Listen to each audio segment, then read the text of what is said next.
L'abstention révèle un défaut de représentativité. L'AMI propose un Parlement local comprenant des élus et des personnes issues de la société civile. Qu'en pensez-vous? L'abstention correspond souvent au fait que les habitants ont épuisé souvent toutes les formes d'espoir. Au vu du contexte que nous vivons dans la société, les différentes politiques publiques menées, effectivement, ont créé un problème profond dans la démocratie, qu'elle soit directe ou représentative. Le problème, il est institutionnel parce qu'il y a un problème de représentativité, de concordance entre ce que veulent les citoyens et les politiques qui les représentent. Je vois bien quand on rencontre les gens, les gens ont besoin de parler, de s'exprimer, de donner leur avis, de donner effectivement, ils ont des idées très pertinentes. Donc c'est vrai que c'est utile d'avoir ce genre de parlement local. Nous faisons effectivement le constat du défaut de représentativité puisqu'il y a une forte abstention.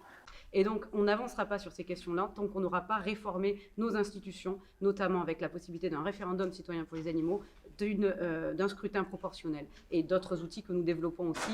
Les questions de démocratie, d'écologie, d'environnement et d'animaux sont intimement liées. Donc moi, je suis d'accord avec vous qu'il y a un sentiment de manque de représentativité et c'est normal. Pour vous donner un exemple très précis, nous, au Rassemblement national, nous prônons depuis toujours l'instauration de la proportionnelle aux élections législatives. Ce qui permettrait à tous les courants de pensée significatifs dans le pays d'être représentés à l'Assemblée nationale et cela nous éviterait certainement des crises démocratiques comme celle des Gilets jaunes qui sont descendus dans la rue, en partie pour le pouvoir d'achat, mais aussi pour ce sentiment de manque de représentativité. Ce sont nos institutions qu'il faut remettre en cause. Globalement, je pense que la Ve République montre ses limites. Et moi, je ne voudrais pas qu'on rende la démocratie plus malade qu'elle ne l'est déjà. Le système qui consiste à élire des gouvernants par des gouvernés et à ce que ces élections aient lieu régulièrement, c'est le système démocratique le plus efficace. Il est peut-être souffrant aujourd'hui, mais je crois que ça reste un modèle normal. Simplement, il faut passer d'une démocratie indirecte à une démocratie continue.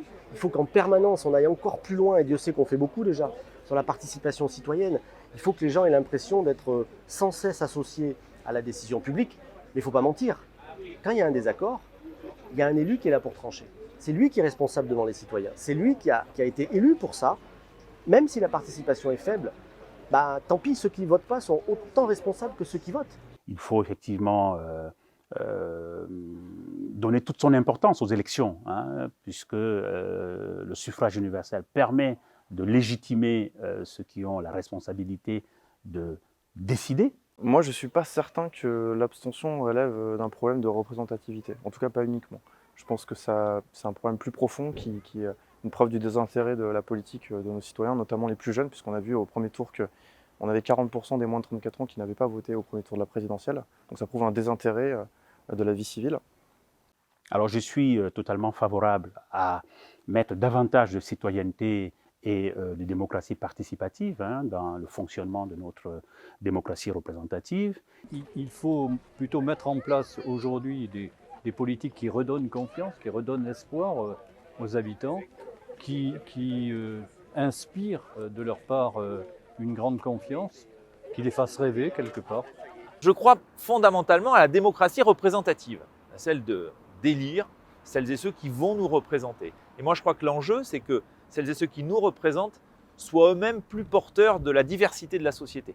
Donc il est important à la fois de légiférer d'un point de vue législatif en retrouvant une proportionnelle intégrale aux élections législatives, un référendum d'initiative citoyenne, et puis il faut bien sûr que les politiques répondent par le résultat de leurs actions à ce qu'ils ont promis, justement, pour satisfaire les citoyens et les citoyennes de ce pays, voilà, qui sont très déçus par le non-respect des promesses tenues, et ce qui entraîne des crises évidemment très importantes, comme la crise des Gilets jaunes. Je ne partage pas entièrement le constat sur le fait que l'abstention repose sur un défaut de représentativité. C'est partiellement vrai, oui. Quand on voit la composition, par exemple, de l'Assemblée nationale où j'ai siégé pendant 5 ans, c'est vrai que les ouvriers sont très peu représentés, les gens, les chômeurs, les gens les plus fragiles du pays ne sont pas à l'Assemblée nationale et donc ne sont pas représentés. Néanmoins, il y a une question sur cette démocratie représentative qui est aujourd'hui bien mise à mal et l'abstention nous le prouve. C'est la question en fait du lien entre l'élu et celui qui lui a donné mandat. Et c'est pour ça qu'il y a une question aussi d'arrêter d'avoir des élus qui pendant des décennies nous ont fait des promesses pour immédiatement les trahir. Et ça, je pense que c'est l'enjeu essentiel pour retrouver une légitimité, une confiance envers les élus. Nous sommes engagés, candidats aux élections législatives avec des parcours très différents de la société civile, en âge, en origine géographique, sociale. Je crois plutôt à la plus forte représentativité des élus pour porter finalement le consensus social et puis faire avancer le pays. Effectivement, l'abstention est un souci, pour ne pas dire un drame. Je ne crois pas qu'il y ait de solution miracle, mais il y a quand même un début de réponse que je peux apporter. C'est qu'aujourd'hui, les Français, les citoyens, et je me mets dans le lot également, on a besoin d'avoir des élus et des représentants, des personnes qui nous ressemblent. Aujourd'hui, pour que quelqu'un aille voter, il a besoin de sentir que la personne qui va porter sa voix comprend bien son problème, comprend vraiment son quotidien. Je suis bien sûr favorable à toutes les instances qui pourraient donner la parole aux citoyens. Il y a vraiment beaucoup à faire sur la question de la démocratie.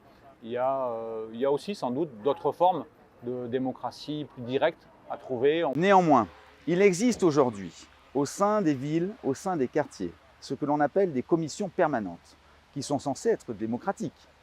Les commissions permanentes, elles sont constituées de 50% de personnes, donc d'individus désignés par les élus, et 50% tirés au sort.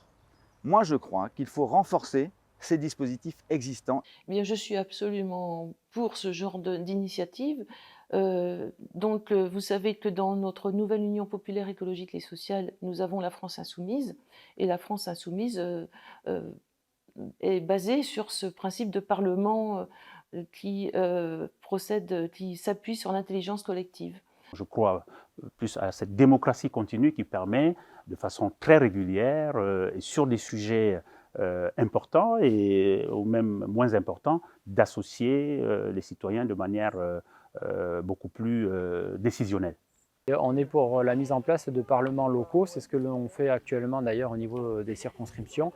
Des parlements de circonscription se mettent en place puisque ça nous semble être nécessaire pour justement suivre le travail des élus. Les élus parfois sont difficiles à convaincre et qu'il faut être armé vraiment de force pour pouvoir faire passer des projets. La difficulté, ça sera certainement de pouvoir mettre en place de manière la plus objective possible les projets qui auront été discutés et acceptés par ce Parlement local. Alors en fait, cette nouvelle gouvernance, finalement, c'est exactement ce qu'on a déjà dans les communes rurales.